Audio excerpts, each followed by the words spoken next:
Hello and welcome to Coffee with Genny B. It's conversations over coffee. It's about community, connections, what brings me joy, and everything in between. I'm your host, Jenny Sacco-Bak. When we think about mental health, there is so much information out there, and some of it tends to be a little overwhelming. And it's hard to understand how to deal with it, how to recognize that you are dealing with some type of mental health. It could be that you're feeling a little stressed, a little overwhelmed. It could be that you're just feeling that sense of meh. There's nothing really physically wrong with you, but you just don't have any energy. You just don't have any get up and go.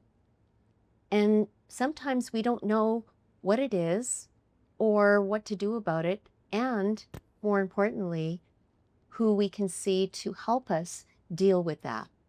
My guest today is someone who has done her own journey through mental health, and she is now in a position where she can help others who are dealing with it themselves. Her name is Sereta Thompson. She is a digital marketer and a mental health advocate. Please help me welcome Sereta. Hey, Sereta. Hey, Jenny. Thank you so much for having me. Oh, you're welcome, and I'm so happy to have you here.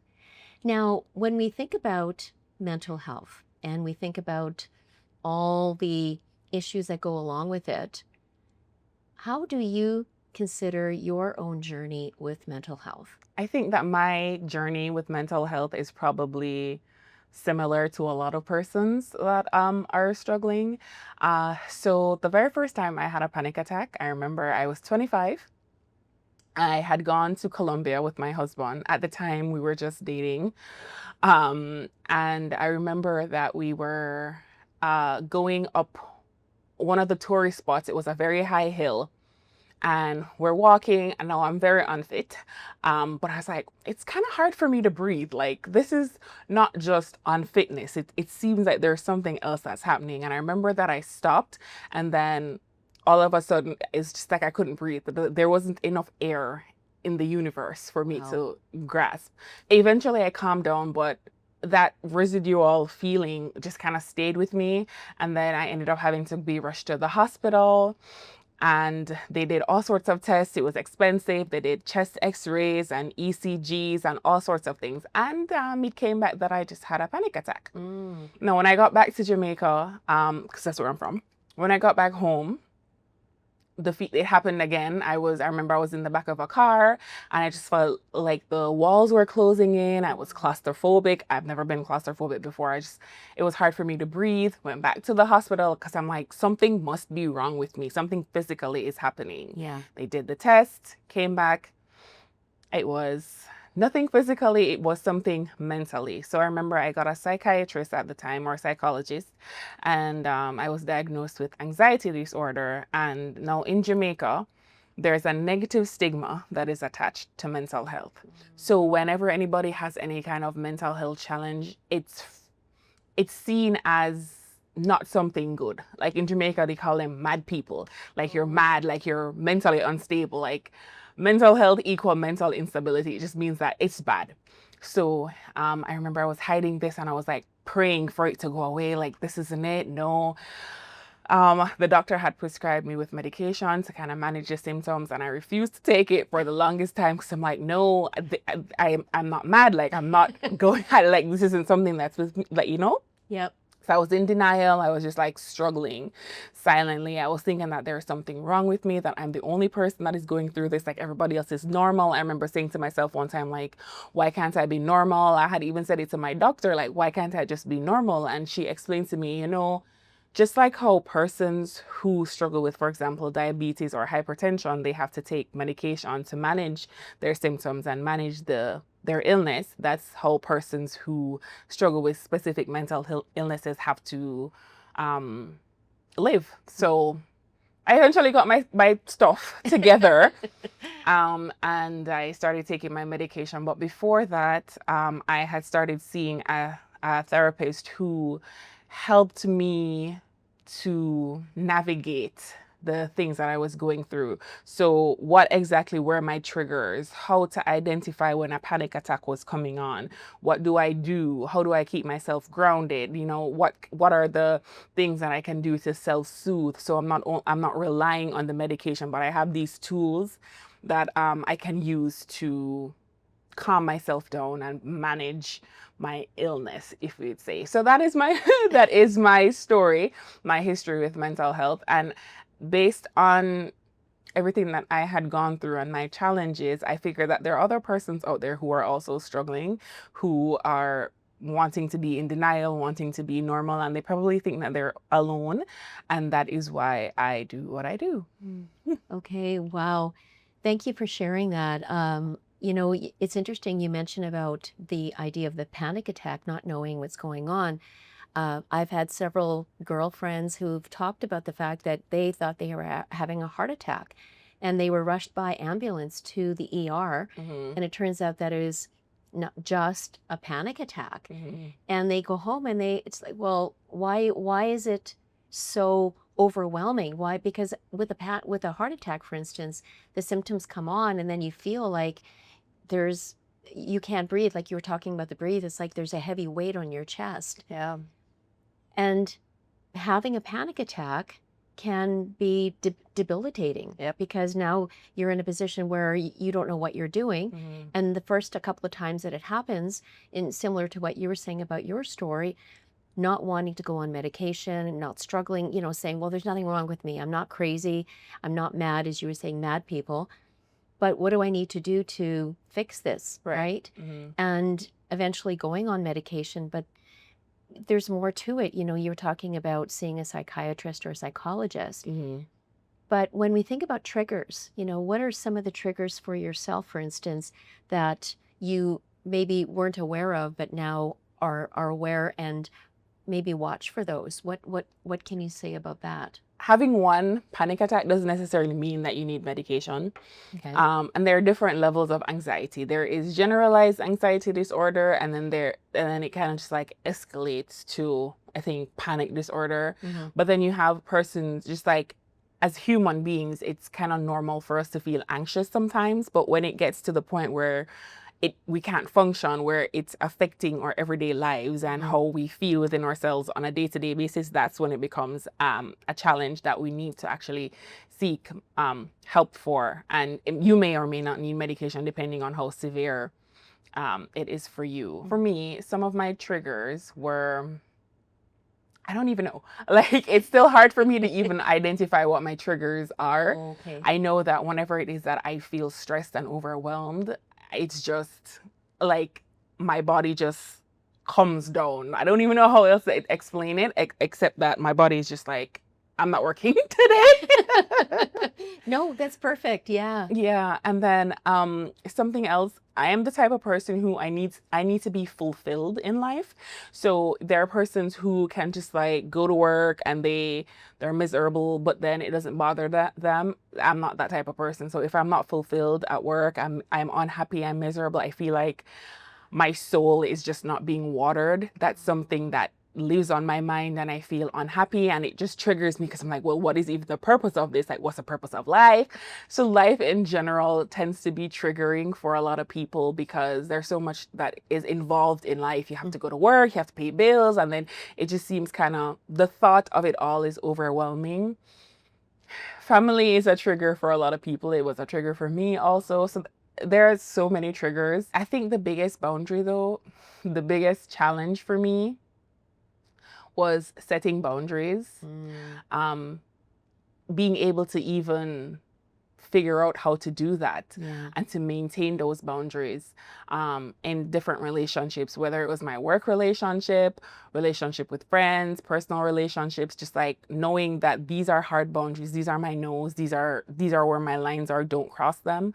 That was one of the biggest triggers for me that would just set my anxiety off. So over the years, I've identified some, I have managed some, so it's not as bothersome to me. But yeah, those were some of my triggers.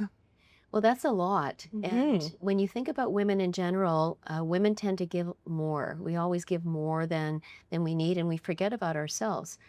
There's, fill your cup, or, are you above or below the line? And sometimes we don't recognize, as you say, these triggers come from who knows what, and we don't know what to deal with it. And sometimes they catch us by surprise. I don't think I suffer from anxiety disorders, but there are days when I don't want to get out of bed, and I can't even put a name to what's going on. Or you get the sense where you're so overwhelmed. I remember I was sitting in front of my computer and I was trying to do so many things, and I was actually frozen. I sat there and it's like, I can't even move. I don't even know what to do. And I didn't know how to deal with that. Right. And, you talk about boundaries. Boundaries are so important because we let people into our space, or because we've given so much in the past, people just assume, oh, well, Sereta's available because she always has been. Yeah. And I'm going to get you to do something that you may not necessarily want to do, but then how do you say, no, I can't? Yeah. So what are some of the ways that you found to help you, first of all, deal with the strengthening of those boundaries, and then maybe other ways that you found of dealing with it aside from medication, which of course is important when you're dealing with that, the continuation of that feeling of anxiety? So I would say that one of the things that helped me to strengthen my boundaries was the development of the understanding that it's okay to say no. For a long time, I struggled with no, made me uncomfortable. I I used to be the type of person who like salespeople would love to see coming, because like I'd walk through the mall and then they'd be like, oh, do you want to try this? And then I'd be like, sure, okay, because like I don't know how to say no, right? And they're selling me this thing that I don't want. And I'm just like so crippled by the fear of saying no that I end up putting myself at a disadvantage because now I'm spending money that I didn't plan on spending. And I realized that this isn't benefiting me in any way, shape, or form. Like, it's actually negative towards me because I am putting myself at a disadvantage. So I had to develop the strength to say no. And then I understood eventually that it came from my own fear of rejection, why I was like afraid to reject other people, or like so it's like a whole thing. But just like saying no and understanding that your no is a complete sentence, right? So that was one of the things that helped me to strengthen my boundaries, just setting the actual boundary. I think the hardest part is setting the boundary, and once the boundary has been crossed, realizing that, okay, you crossed my boundary, now what, right? Because like people are always going to test you, even children. They try to push boundaries just to see what will happen. So it's okay that you set this boundary, but what is the consequence of these persons crossing the boundaries, right? So like putting those kinds of things in place and being firm on what my yeses and my nos were, helped other people realize, okay, this is something that she's firm on. Let's just like respect that, and respecting your own boundaries helps other people to respect your boundaries. So that's something that helped me with my boundaries, just saying no and being firm in the consequences of crossing my boundaries. In terms of managing my anxiety, I don't even know if I wouldn't say that the managing of my anxiety, I wouldn't necessarily credit it to the medication. I'm sure the medication works, but I can't see what's happening in my brain, like in terms of like the wiring and all those things. But what helped is the conversations that I would have had with my therapist, where she would have helped me to identify what my triggers are, where she would have helped me to put these things in place to say, okay, well, when you feel the panic attack coming, you breathe through it, breathing exercises, grounding techniques, self-soothing, just like different things that I would have done within myself. Like journaling for a long time was something that helped me just kind of like dump all of the thoughts that were swirling around in my brain, because I'm an overthinker. And like I just tended to spiral and spiral. So like writing down the thoughts is something that really helped me. And there are a number of other techniques that really helped me. to just kind of deal with the different symptoms that come with anxiety, because not only are there panic attacks, but some people, you get the chills, you get different things physiologically happening to your body. Like there's so many different symptoms. Like there is the fear, the crippling fear, there's the panic attack, the feeling like you can't breathe. There's just so many different things that happens, and me being able to identify that, okay, well, this is a new thing that I wasn't necessarily before, but it's like sometimes I realize that, okay, this is what I was used to, and then I don't know, it's that my brain just kind of like tricks me into thinking, okay, well, you've figured that out, let's throw something else in there. And I'm like, nope, you can't trick me, I know where you're coming with. So like identifying the different symptoms or the different attacks that come with the disorder, something that really helped me to manage it, and then using all of the tools, but then also understanding that this may not necessarily be something that just kind of like goes away like that. It may be something that you kind of live with. So it's about managing it and being kind to yourself and giving yourself grace to say, okay, today I feel good. Tomorrow I may not feel as great, or today I don't feel as great, but yesterday was a good day, tomorrow will be better. Just like giving yourself that grace, being kind to yourself, understanding that you really can't pour from an empty cup. I remember there was an article that I wrote one time as a part of a series that I had done, and it was called "It's Okay to Be Selfish." That was the name of the title. And it kind of, when you're on an airplane and the flight attendants are going through their introduction and they tell you that, in the event that we lose cabin pressure, you should secure your own mask before you help somebody else. And that's because you can't help them if you're dead. Like you can't do anything if you are crippled and disabled and unable to do so. So it's best for you to take care of yourself, nurture yourself, make sure that you are in the best shape so you can help the persons around you. It is okay to be selfish in that regard, in taking care of yourself. And so that's something that I have had to learn, that I've had to put into practice. It's interesting because people think about selfish as being a negative connotation. Oh, you're being so selfish. But it's really looking after yourself, because if you don't look after yourself, who's going to help you? I want to get back to what you were saying about in Jamaica about it being a stigma. I think mental health, or someone who has an issue with mental health, and they may not necessarily have identified it as, but they know that there's something going on. And because there is a stigma about talking about it, they just don't talk about it. So for instance, if I were to say, oh, hey, Sereta, how are you feeling? And you would say, oh, I'm fine, I'm okay. So now to me, when you say I'm fine or I'm okay, that actually means no, you're not fine, and no, you're not okay. Right. And it opens up the conversation to say, no, seriously, how are you feeling today? Because sometimes we are afraid to talk about our feelings, maybe being judged or consider that there's something wrong with us. Yeah. And sometimes people just, when they say, how are you, they're not really waiting for that answer. Yeah. And so you don't get those opportunities to really share how you're feeling. I like the idea that you were able to speak with your therapist. And that's something else too, because sometimes you think, well, there's nothing wrong with me, I don't necessarily need to talk to someone. But really that's, like you say, getting all those thoughts out of your head, either journaling or talking to someone. And that helps to get rid of all the crazy stuff that's in your head. Because again, when I was thinking about me being so overwhelmed, I didn't know what to deal with everything in my head. And at that moment, being frozen, I didn't know what to do. But then I realized for myself is the idea of go outside. Go outside, go for a walk, be one with nature. You're talking about grounding. When your feet are on the ground, there's actually there's that energy that comes up from the ground. And even if you're not, barefoot on grass, you can still feel just being still and sitting, which is so hard for many of us. I'm just like, I can't still, I got to do something. But recognizing that is something that you need in the moment.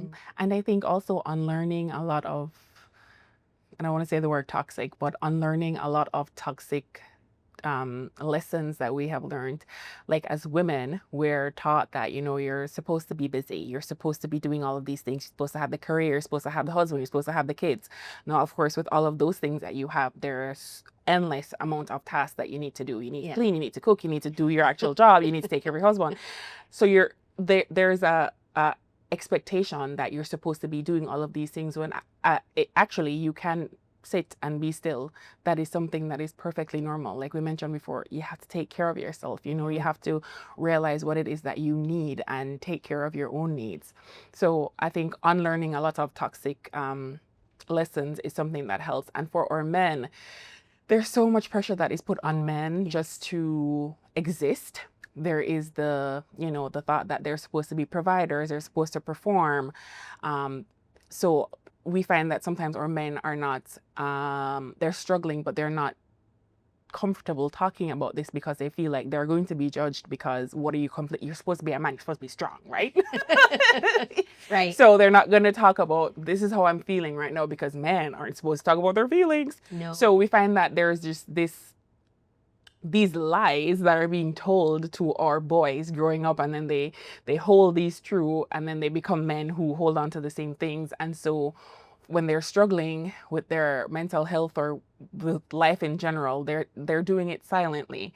So there's a lot of pressure put on women, but there's also equal pressure put on men to just exist and perform. We just have to get to the point of unlearning a lot of the things that we were taught when we were younger, because as we get older, we realize that, well, those aren't true, you know? I want to get back to what you were saying about being rejected, feeling that you're being rejected by someone, and so you don't want to say no to someone. When we think about social media, where we're on the internet, and we're looking at everybody who seems to have everything all together. You know, we see everybody on Instagram, for instance, you know, perfect house, you know, look at this perfect cake I just made, or we went on this trip and it's absolutely wonderful. And you're sitting there looking at it and thinking, well, geez, my life isn't even close to what's going on. How do they do it? So how do you deal with the idea that someone has it better than you, or that feeling of wanting more than you have, and maybe in some ways being addicted to social media, which can lead to feelings of depression and anxiety? So that is actually something that I have gotten better with as I've gotten older. I know that sounds very cliche, but it's true. I remember there was a time when I want to say I was like 25, and I didn't know how to drive yet. So obviously I didn't have a car. But I would see people on social media and they would be driving these fancy cars, and I would be like, oh, why don't I have a car? Like, girl, you don't even know how to drive. Like, what are you going to be doing with a car, right? So I had to tell myself, like, different people are going through different things. Like, you are not at the stage where you can even get a car because you cannot drive, right? Or even afford it, maybe. Right. As somebody who works in digital marketing, like, I realized that when I film a video, I would have probably like 5 minutes worth of footage that I have to cut down to a 30, 60-second reel. So no, I'm like, when I see the highlight reels, I'm like, I don't know what is actually going on in the background, because you're just putting the best clips in this. So these may not even be real things. So I try to tell myself that, well, this is very nice looking. It's very pretty. It's very aesthetically pleasing, but it's probably not true. And I want to say to everybody that what you see on social media, half of the time, is not reality. And I find that what we struggle with is we say, oh, that person is doing that, I want to do that. And we start comparing ourselves, not knowing the full story of that person. We don't know what the person is going through. We don't know what the person had to do in order to get what it is that they have, you know? So us beating on ourselves without knowing the full story is not fair. And so I think that just in general, we need to be kinder to ourselves. We need to understand that we are trying, we are doing our best. And something that I had to tell myself was, it is okay to have a goal, but when you're so fixated on the end result, you miss the journey. And it's very important to enjoy the journey, enjoy the current state of life that you are in, because there's so many good things that are happening in your life. Just the fact that you have life, right? There are people around that care about you. You know, where you are right now in the job may not necessarily be where you want to be, but you have a job, and there you have coworkers who are, you know, like working with you on all those. So like, enjoy the right now is what I would say. Let's not get so hyper fixated on getting to point B that we don't realize that where we are right now is a good place to be. And where we are right now is teaching us the lessons that we will need to get to the next phase in our life. And so I think that is really important to take social media. I don't know if this is a saying that we use here in Canada, but we say take it with a grain of salt, right? Don't take it literally. It is not serious. It's just for social media. A lot of people are just it's performative, really. Yes. They're doing it for the likes, they're doing it for the views, they're doing it to earn an income. So even the persons that we see on social media, and they're living the life, and you're like, oh, they have all these things and they're not working. It's because you're watching their videos, you're getting all the views, and they're getting, there's just so much that goes into it that you have to just not take it too seriously and say, oh, like, yeah, I want to be like that person, because no, what they're doing is their job. Like, they're content creators, you know, like they're getting paid to do this. So yes, let's just look at it objectively and not necessarily. Yeah, no, I totally get what you're saying, and it's absolutely true. Now, I want to touch on your role as a mental health advocate and talking about your True Shades. How did that come about? True Shades came about because somewhere in between me first being diagnosed with anxiety, I can't remember at what point in my life, I decided that I was going to start a series of articles called The 1,000 Truth Journey. Now, I didn't get to 1,000 truths, but I got to quite a few. I realized that what I was doing was countering the lies that my mental health was telling me. The lie that I'm alone, the lie that this struggle is the end of my life, like that's a lie. So I had to be learning these truths. And so I realized eventually that I'm not the only person that mental health is lying to. There are other persons who are experiencing mental health challenges, and they're probably believing these lies as well. And so the True Shades is a platform that was created to help people find the truth, really, when it comes to their mental health.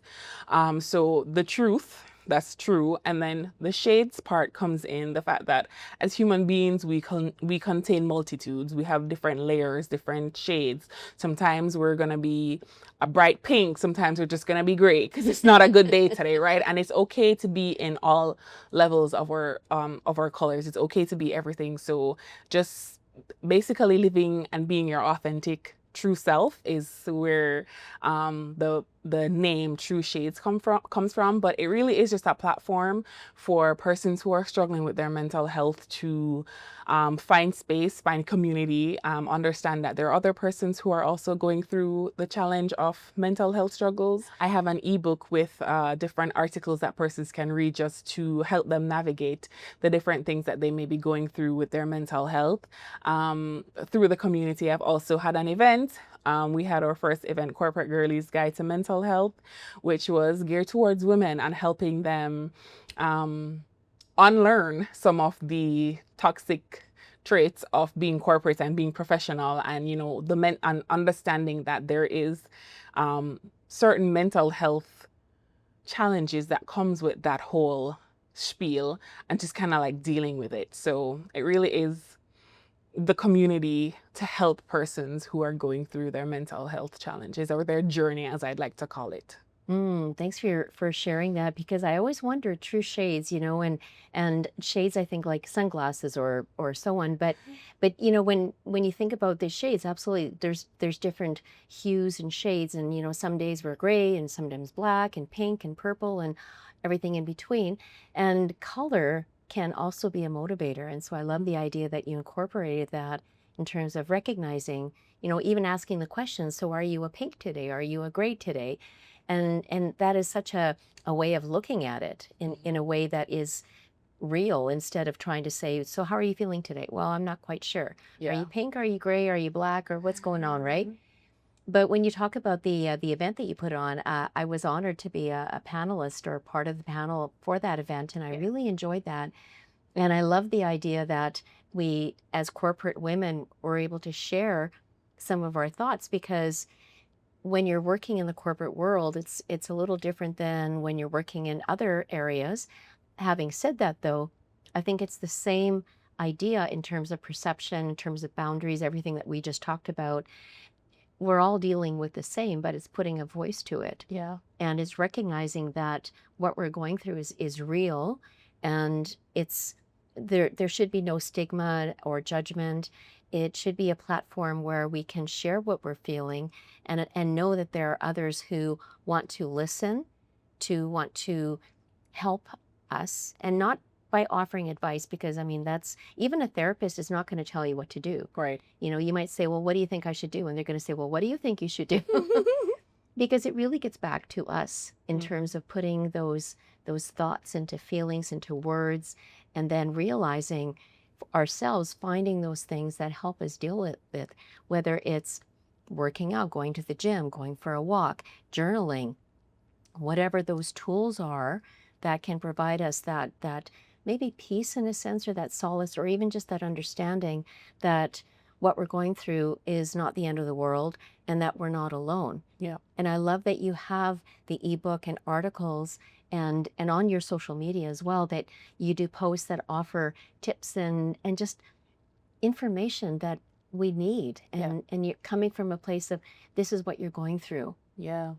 So, thank you for that. And it was really great to have you at the event. And what I try to do with my social media is come from a personal place with what it is that I offer in terms of support to the persons who are struggling. It's kind of like, well, I have been there. Like, these are some of the things that helped me get better. I'm not better, but these are some of the things that helped me not be in a bad situation, right? So I try to share gently, in a non-judgmental kind of way, to help persons understand that, okay, other persons are going through this, and other persons have, you know, gotten better. Like, other persons have gotten out of the rut that they're feeling. And I want persons to feel confident and comfortable in sharing and seeking support without feeling like they're going to be judged, because, like we mentioned before, there's just so much negative stigma that is attached to mental health.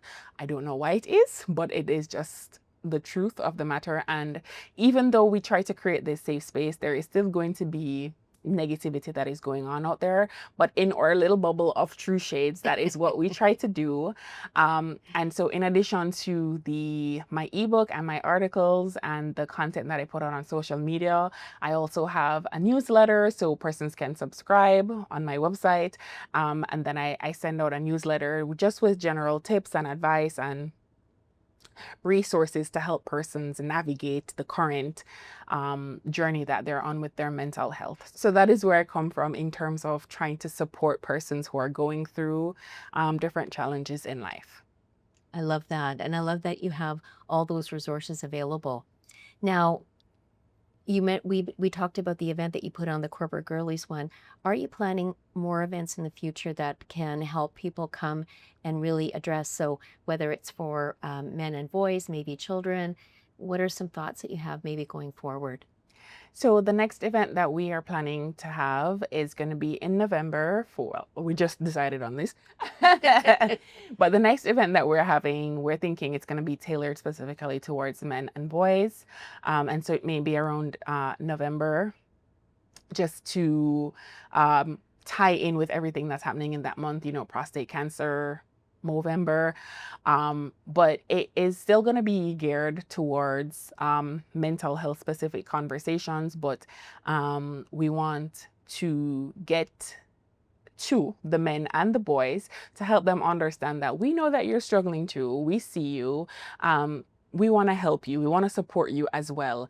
And there's a lot of pressure, like I said before, that is put on men, that is put on boys in terms of being strong, being masculine, performing, providing. Like you're supposed to get the wife, you're supposed to have children, you're supposed to provide, like you're supposed to be masculine, you're supposed to just like so much suppose, like all this expectation. So when we're when men are different, when they don't act a certain way, then they feel like shame and pressure, and then there's just this fear and this guilt, and so they struggle a lot with their feelings, and then they feel like if they are to share, they're going to be, so there's a lot that's going on with our boys and our men. So we want to get in to and talk to them and just like help them also, and I've written a lot of articles for men and boys. So if you want to go and check them out, you can.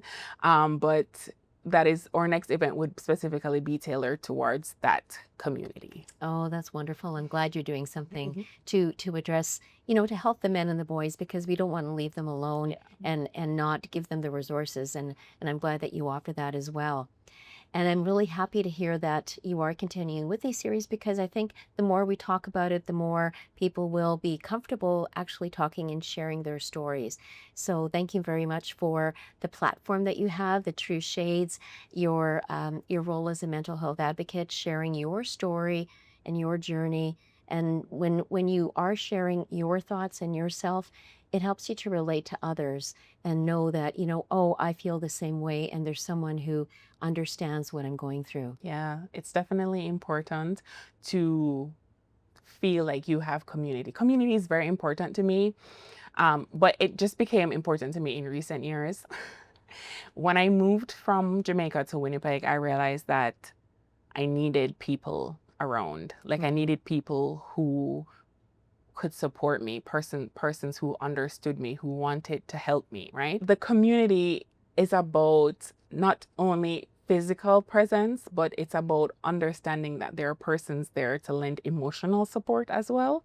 And so that's what I'm trying to do. Create a community, create a platform where persons can feel not alone. Because nobody's alone really, and there's so many other persons who are going through similar things, who have similar experiences, who want to help, who want to share, and I welcome them. Oh, thank you so Yeah. much. Well, thank you so much, Sarita, for being here and sharing your journey. And I know that what you've been able to share in terms of what you provide, I know is going to help a lot of people who will be viewing this and knowing that there's a resource to reach out to if they need any help.